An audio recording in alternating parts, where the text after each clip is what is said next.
reading concepts. That is what we're going to discuss today. My name is Jacob Robinson. I am a student at UAM, and what we are going to be discussing today is, as I alluded to in the title, oral reading. We're going to define oral reading. We're going to talk a little bit about the history of oral reading in America and the different advances in oral reading, the studies behind oral reading that support it, and then we're going to break down 5 components and applications of oral reading. First off, what is oral reading?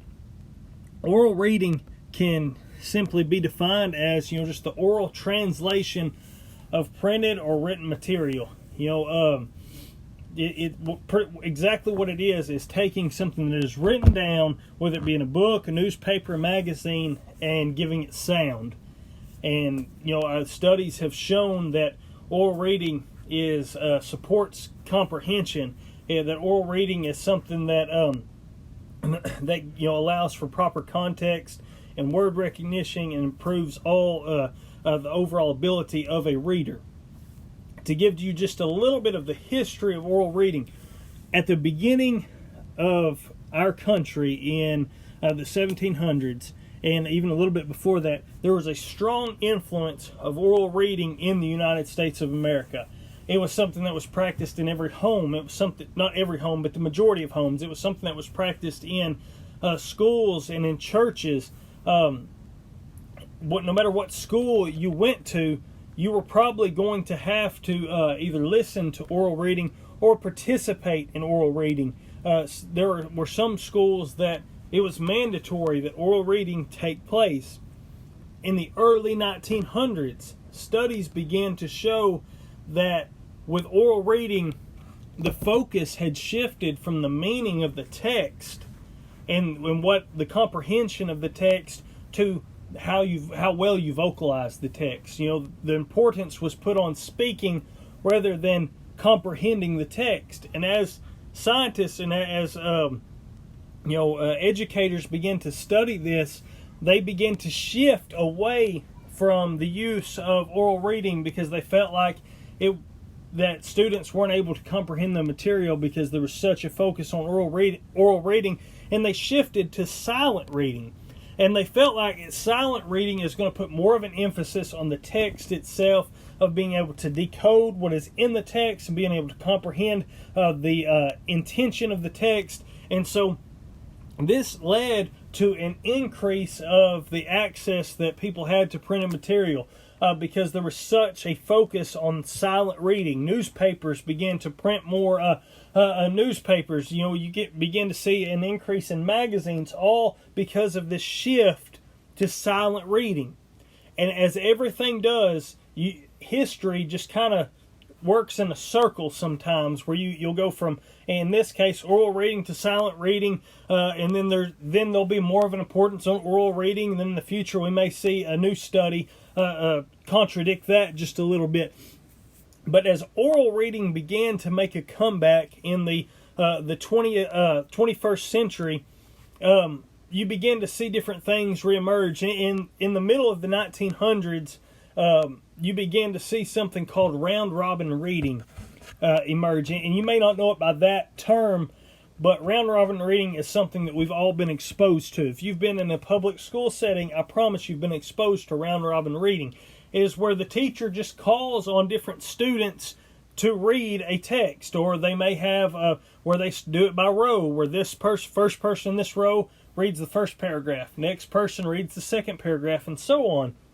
And this was started with good intentions, that this would be a way to give every child the chance of reading, but the assumption was that every other child who was not reading was following along in the text.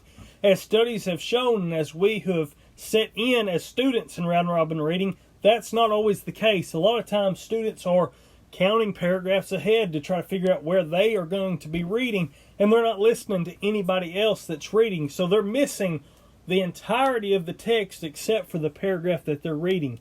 And the studies showed that round-robin reading was hurting readers, and they weren't comprehending the important material that they were given in instruction in the classroom. And so round robin reading was something that has kind of been backed away from a little bit. However, oral reading has began to reemerge because once again, studies have shown that oral reading is a great way to increase comprehension. That when students were sitting in classrooms listening to their teacher read a story or a book, that they were comprehending that material so much better than just reading it by themselves, instead of just silent reading, by also having the teacher read it to them or having them read it out loud. It was increasing their ability to comprehend that text. And so that just gives you a brief overview of the history of oral reading. This is kind of getting into our 5 components and our 5 applications of oral reading. The first component that I chose for oral reading was decoding. Decoding is simply, to be able to take what is written down in a text, and being able to put what is written down and be able to put it into speech. I use the terms on here, grapheme and phoneme. A grapheme is the smallest meaningful unit in our written system, in something that is written down. Where a grapheme, on the other hand, is the smallest. A phoneme is the smallest sound in a letter. It's those sounds that are broken down. And so all decoding is taking those small individual sounds that make up the larger whole, those small individual written units that are written down, and putting them together, transferring them to the corresponding sound for that letter or grouping of letters.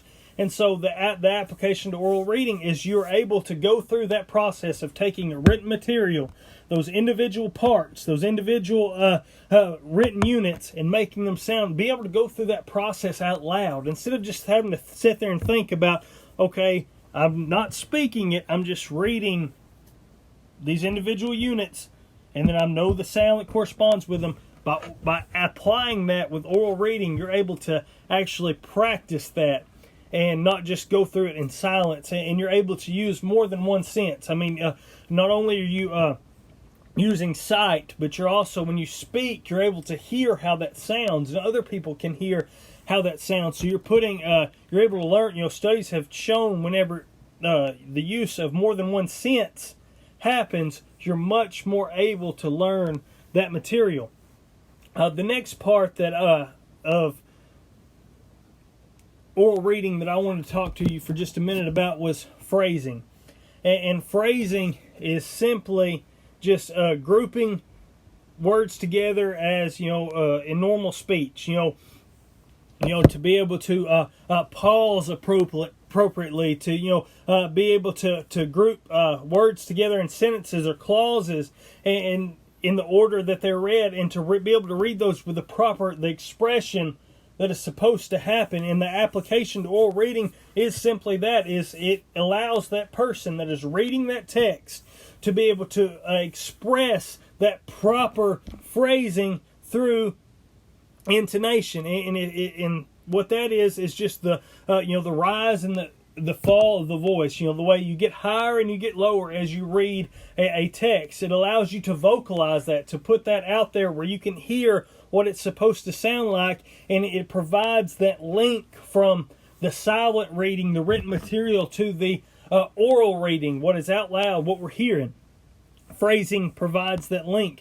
Vocabulary is another big part of reading in general, but it's also a big part of oral reading. Vocabulary is just, it's the words that we are able to understand, and that we're able to communicate effectively and use them properly. And there's 4 types in our textbook, and anywhere that you look, you'll find 4 types of vocabulary: listening, speaking, reading, and writing. And you can actually take those 4 types and break them into 2 groups, where you put reading and writing together, you put listening and speaking together. And so the application of vocabulary into oral reading would be that oral reading takes and links the writing and the reading. So there's a written vocabulary. these words that are wrote down in this text, whether it be a textbook or whatever it is, and you're reading those. So that's two types of vocabulary right there. Writing those words down, reading those words, okay?